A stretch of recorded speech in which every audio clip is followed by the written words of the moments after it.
Good morning and welcome to LCTV News. I'm Dani Vittori, and this week we will tell you all about the City of Lynn's future plans, the MBTA, and cultural celebrations. On the Lynn Lowdown, we had Olivia Grinstead of the Lynn Family Resource Center.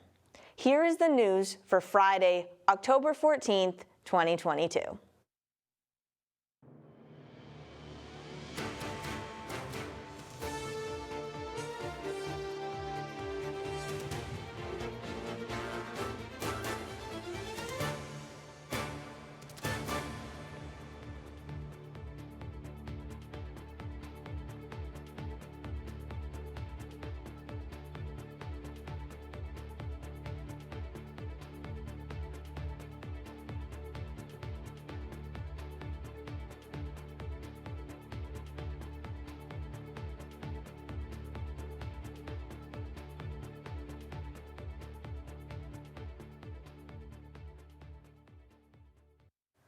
The City of Lynn will now recognize the second Monday of October as Indigenous Peoples Day, as stated in a proclamation by Mayor Gerald Nicholson on October 10th. It recognizes Indigenous people as America's first inhabitants, while also acknowledging that Lynn is built on Indigenous territory of various tribes. Quote, "This proclamation declares the second Monday of October to be Indigenous Peoples Day in the City of Lynn to celebrate and honor Indigenous history and impact upon our nation, and to all Indigenous people who call Lynn and the state of Massachusetts their home," end quote. The proclamation also highlighted the contributions Indigenous people have made to the fields of art, leadership, public service, and scholarship, to name a few. There's less than a week left to submit an application for the nearly $100,000 in funding being offered by the City of Lynn Cultural Council. Every year, the council receives funding from the Mass Cultural Council before distributing it in various amounts to applicants around the city. On the Mass Cultural website, they list 5 priorities when selecting who will receive grants and in what amount. First, the applicant is able to collaborate with multiple organizations or individuals from Lynn. Next is to give a voice to diversity, equity, inclusion, and accessibility populations. Third is providing cultural opportunities for the youth. Fourth is a warning that those who have received funding before may receive lower priority. And the final is applicants who focused on education in schools, the arts, humanities, and sciences. The deadline to apply is this Monday, October 17th. Peter Cipriano, a local Lynn resident, is once again collecting gently used winter coats for those in need. He has collected more than 1,000 coats each year to this point. Once collected, they are taken to Anton's Cleaners before being distributed to people around New England in need of one. Anyone who wishes to donate a coat or coats should drop them off at 182 Merrill Ave, Lynn, MA. Soprano collects coats all year round. The Life Care Center of the North Shore is looking for volunteers for their Adopt a Resident program. Those who volunteer will be spending time with residents at the nursing home and participating in a variety of activities. You can read, draw, play games with them, simply talk, or so much more. To learn more or volunteer, please reach out to Kaylee at 781-592-9667 or Kaylee_Valenti at lcca.com. Lynn residents age 18 to 25 can participate in the MBTA's Youth Pass program. They can receive reduced fares on the bus, subway, commuter rail, ferry, and express bus.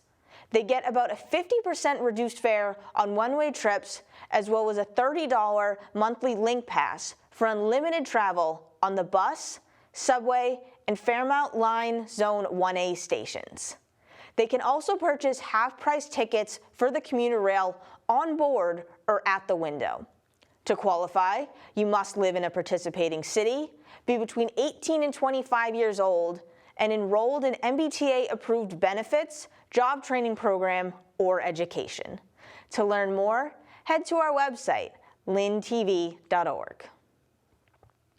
Remote Area Medical's two-day clinic will be coming to KIPP Academy, Lynn Middle School, on October 29th and 30th.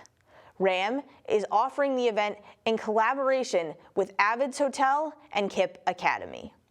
The organization was originally founded to provide care in developing countries, but today, more than 95% of their work is done domestically. Those who come to the clinic should be prepared to choose between vision or dental care. It will open at 6 a.m. and those in attendance will receive directions in the school's parking lot. Masks are required. The lot will open at midnight on Friday and remain open for the entirety of the clinic. Yesterday, the 13th, the Lynn Health Division received 10,000 pounds of public health resources. They will be distributing them to Lynn residents as well as several city departments. A few of the items received were at-home COVID testing kits, hand sanitizer, and masks for adults and children. Go to the City of Lynn Health Division in room 105 of City Hall or contact Norris Guscott at nguscott@lynnma.gov to receive items or more information. Last Friday, the 7th, was a Hispanic Heritage Month celebration at the Senior Center. There was a presentation, Are We Hispanic or Latino?, as well as speeches from community members and city officials. Here is more.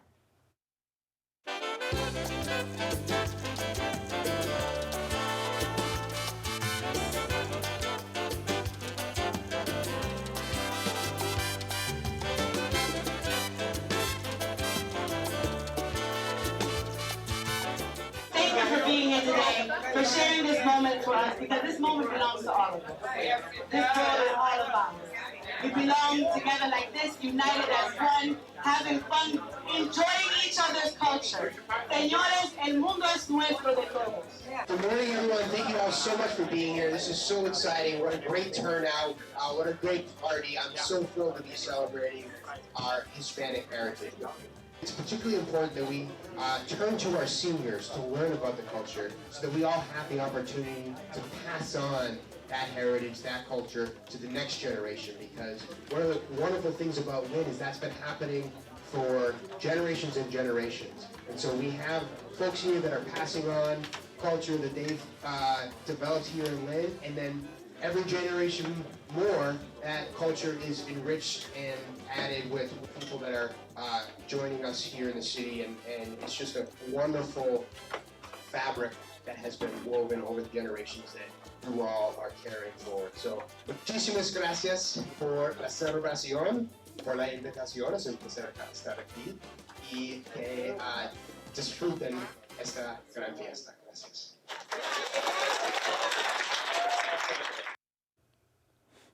Saturday, the 8th, St. Stephen's Church held a bazaar and bake sale as a way to reopen the church to the public. Items from toys to household decor to clothes were spread all around. Homemade pastries were also on sale to those in attendance. Take a look.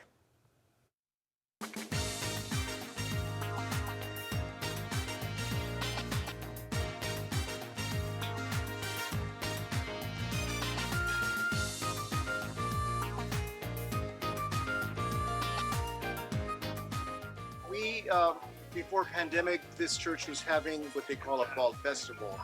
And then pandemic hit, so for the last 2 years, we have not had any kind of event like this. So I met with these two gentlemen who are members of the congregation, they're new members, and I said, would you mind helping me put together some sort of a yard sale or a rummage sale? And they said, we'll do it. And so it turned into this sort of a fair. And so we have baked goods, and we have vendors on the other side of the building that rented tables. We have a group of ladies from Guatemala and Salvador that are selling some food. And then, of course, we have all of these tables here. So just for a little bit, it's exciting to see the church opening up again.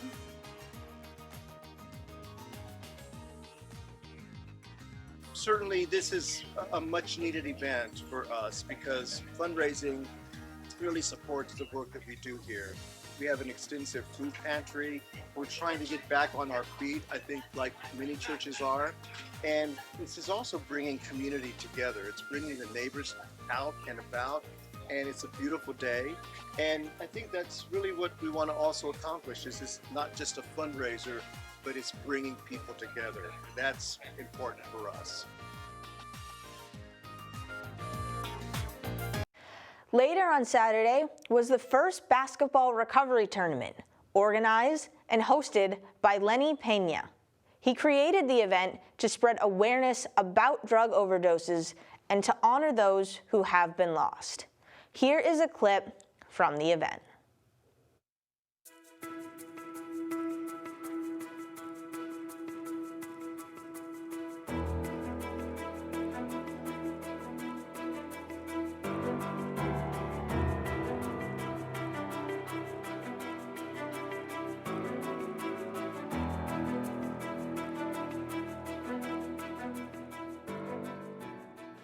This is the first ever 3-on-3 recovery tournament, the Mark Buchanan Recovery Tournament. My name is Lenny Pena. I'm a member of the Lynn School Committee and also owner of Lynn is Against Drug Abuse.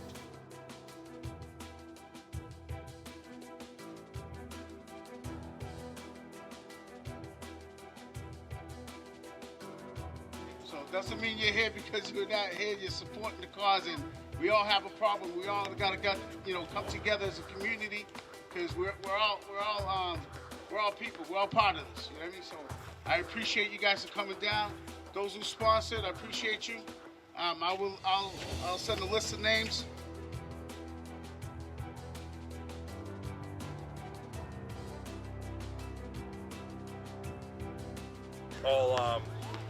All the names on the back represent some of that overdose due to fentanyl.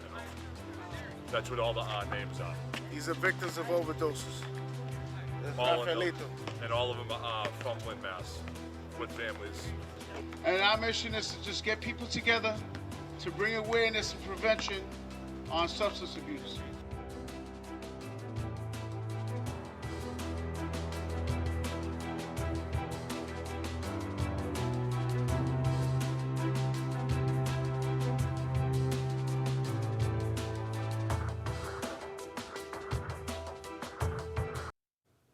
Yesterday, the 12th, there was an open house at the fire department. Kids lined up to have their picture taken with Sparky, the firehouse dog, try the fire hose, and learn more about fire safety. Take a look.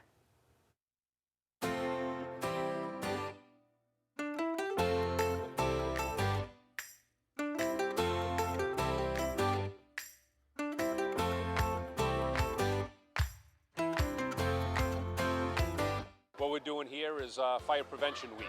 We invite about 500 to 600 kids. It's the first time we've done it since COVID. It's been about 3 years since we've had this many people in our station. So what we're going to do, we're inviting them in.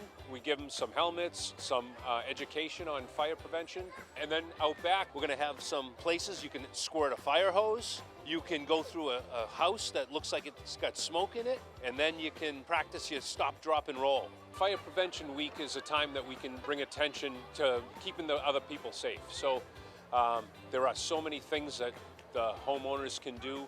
They can set up exit drills, they can set up places to meet, they can figure out emergency phone numbers for people. It brings attention to their smoke detectors and their carbon monoxide detectors. So it's an important week for the fire service. Now for the sports update.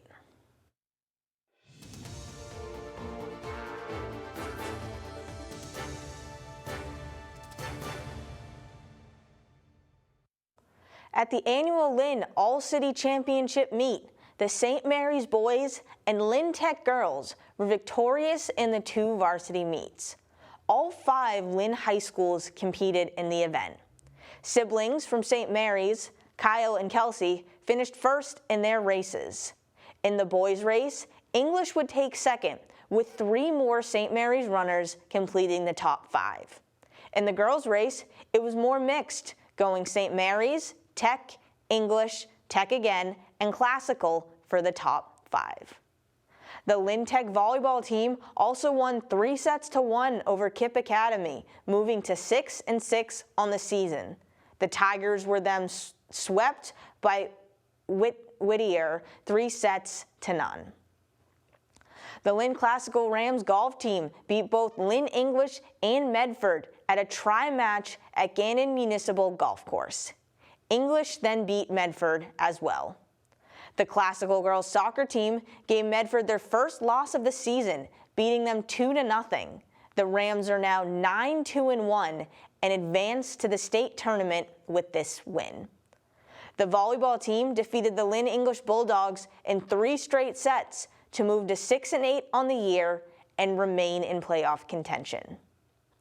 St. Mary's golf team beat Arlington Catholic 184 points to 156 to win their final match of the season. The boys soccer team fell 1-0 against Essex Tech, and the volleyball team won 3-0 versus Kipp Academy. The Lynn English boys soccer team lost their 9th game of the season, falling 5-0 to the Revere Patriots. The volleyball team is 1-11 on the season, most recently losing to Revere on the 6th, 3-0, and the Rams 3-0 on the 12th. The New England Patriots had an impressive 29-0 win over the Detroit Lions to bring their record to 2-3. Rookie quarterback Bailey Zappi started and made history by winning his first start at Gillette Stadium with a touchdown pass. The last Pats quarterback to do so was Tom Ramsey back in 1987. Zappi went 17 for 21 with the touchdown and interception. His one touchdown pass came on a 24-yard strike to wide receiver Jacoby Myers. The defense dominated, forcing the Lions to go 0 for 6 on 4th down tries. They also added points when Matt Judon stripped quarterback Jared Goff and Kyle Duggar ran all the way back for a defensive score. The rookies were the highlight of the game as rookie cornerback Jack Jones made a spectacular interception, jumping in front of the Lions receiver and toe-tapping both feet before falling out of bounds. The Patriots will now travel to Cleveland to take on the Browns Sunday at 1 p.m., where Zappi could get his second start. The Boston Bruins had their first regular season game on Wednesday the 12th to start their season with a 5-2 win over the Washington Capitals. Familiar faces David Pastrnak, David Krejci, and Patrice Bergeron all scored goals. Bergeron and Pastrnak in the first period and Krejci in the third. Linus Ullmark had a 33-save day, including a short-handed save off a breakaway shot by Capital Lars Eller to preserve a then 3-2 Bruins lead. On the Lynn Lowdown, we sat down with Olivia Grinstead, the program director at Lynn Family Resource Center, to discuss the services they provide and their upcoming Halloween event. Here is the Lowdown.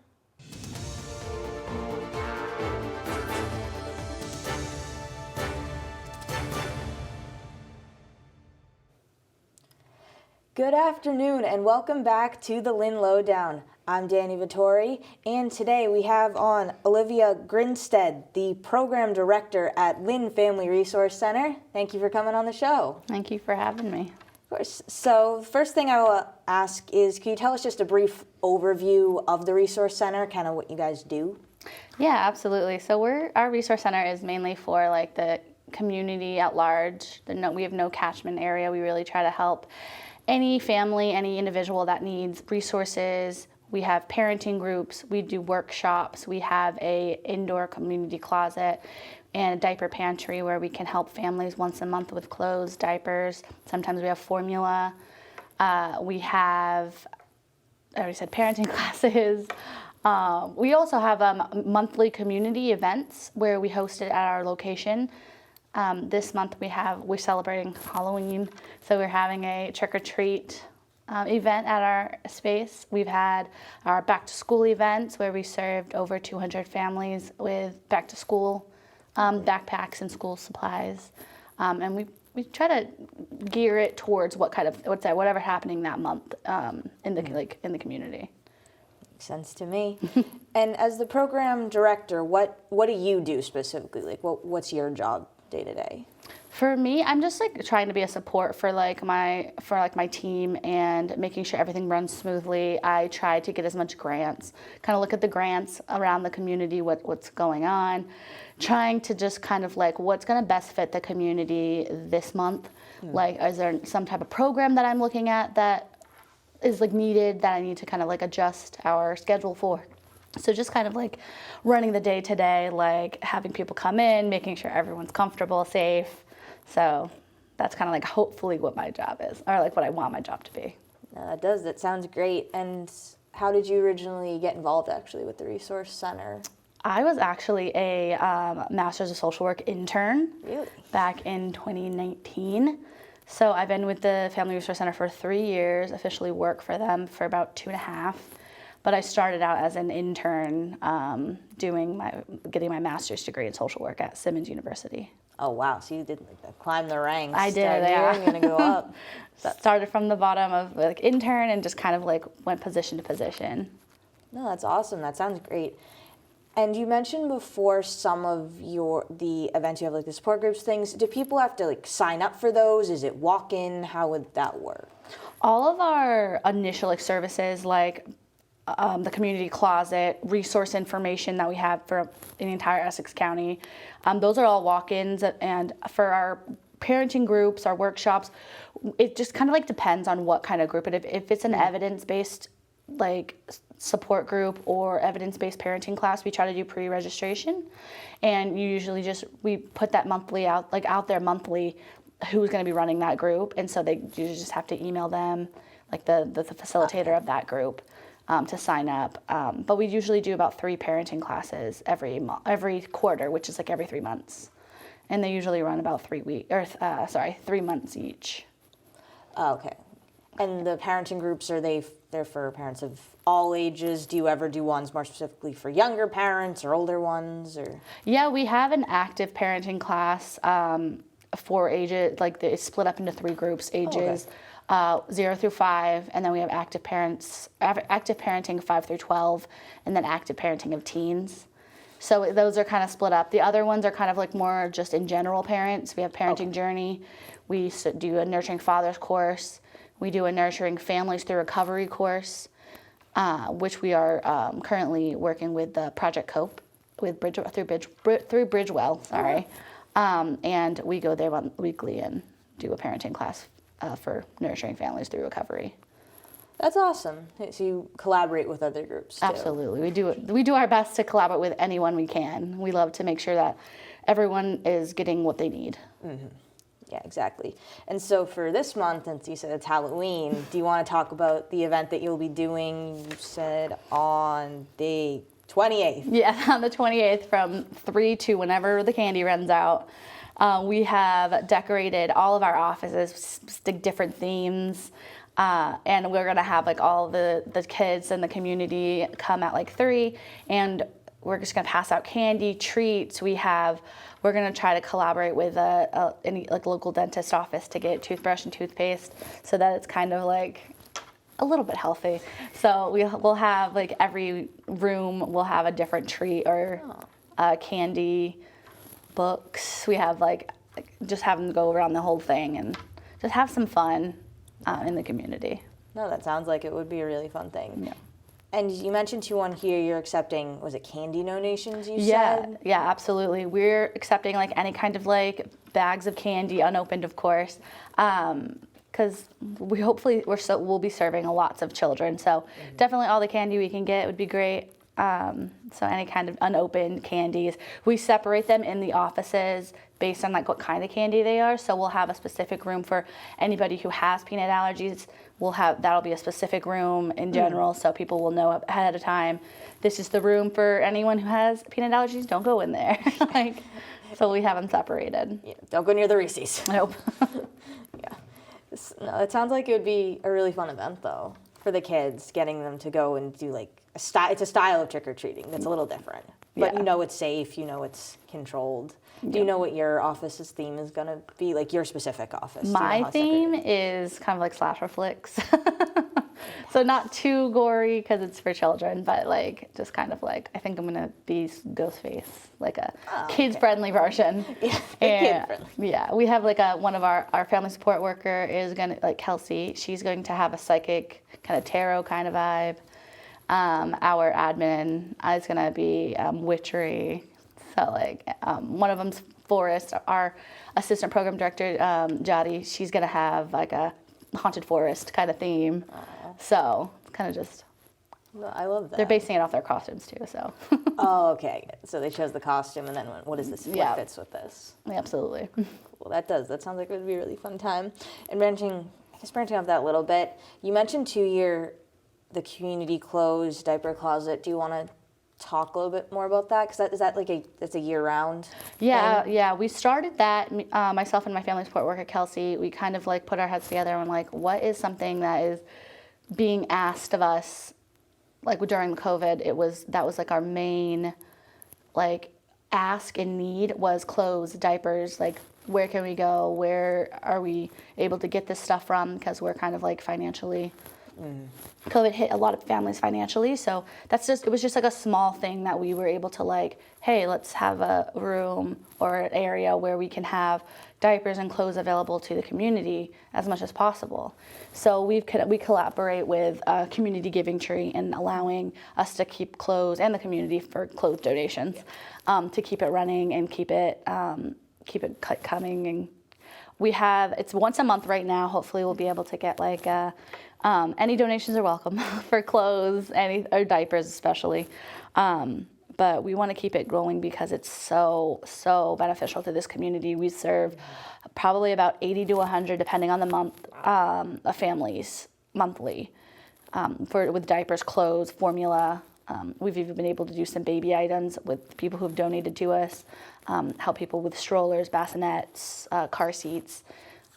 Really anything we will put our heads together and we'll figure out how to benefit that family and how to make sure it's make sure that they're supported. That's great, because I didn't even ask you about COVID and how that affected you, because you do provide so much for the community, and it did and still is affecting so many people.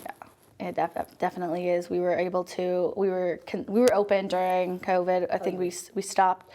We were doing like working from home, or like kind of like one in the office, one out of the office, trying to be as safe as possible. But it was still a huge resources really needed to be available to the community. So we were going in the office and like making sure everyone was safe, distance, but we were still in there trying to make sure that the families that we serve were helped and we were available to provide any type of service they might need. And right now, a lot of our programs are virtual, like our workshops.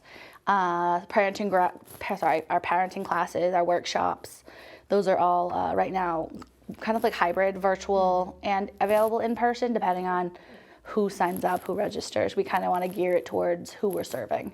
So that's great. And you somewhat recently moved to a new location too, because you celebrated it over this summer. So where are you now? Currently, we are, hopefully forever, we're at the 16 City Hall Square, first floor, in Lynn, Mass. Yeah, because you had a carnival over the summer to celebrate that. We did. It was a great time. You were there. I hope you had a great time. Yes, I got to see that celebration. Were there any other things you wanted to talk about? Any specific programs that you really wanted to highlight, or did I cover it? I definitely think you covered all of them.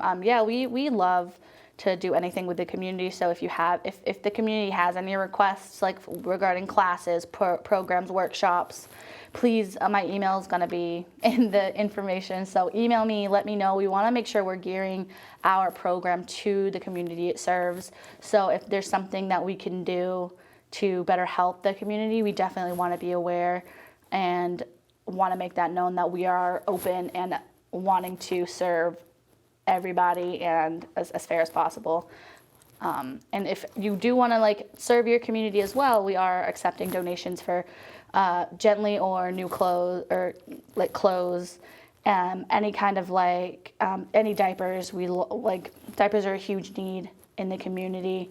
I believe we're one of the only diaper pantries near, like in the North Shore area. Oh, wow.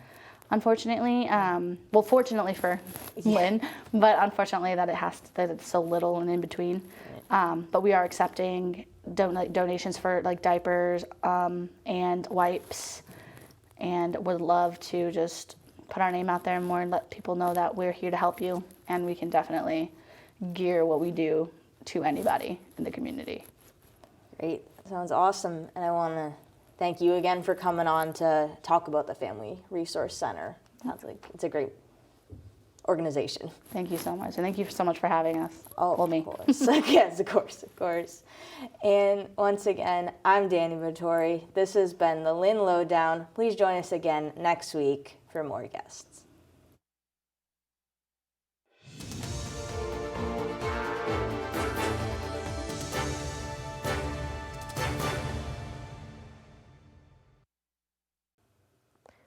Now for the community calendar.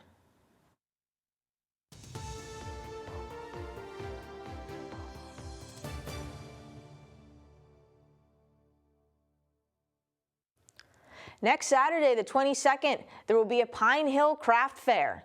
Taking place at Gallagher Park from 10 a.m. to 2 p.m., there will be crafts and events for those of all ages. PHCA will also have a table for raffles and will be selling reusable bags. The rain date for the event is Sunday, October 23rd from 10 a.m. to 2 p.m. Sunday is the My Brother's Table Annual Walk Fundraiser. It is a 3-mile walk, and registration begins at 1:30 p.m., with the walk beginning at 2 p.m. Participants will gather at 40 Monument Ave in Swampscott.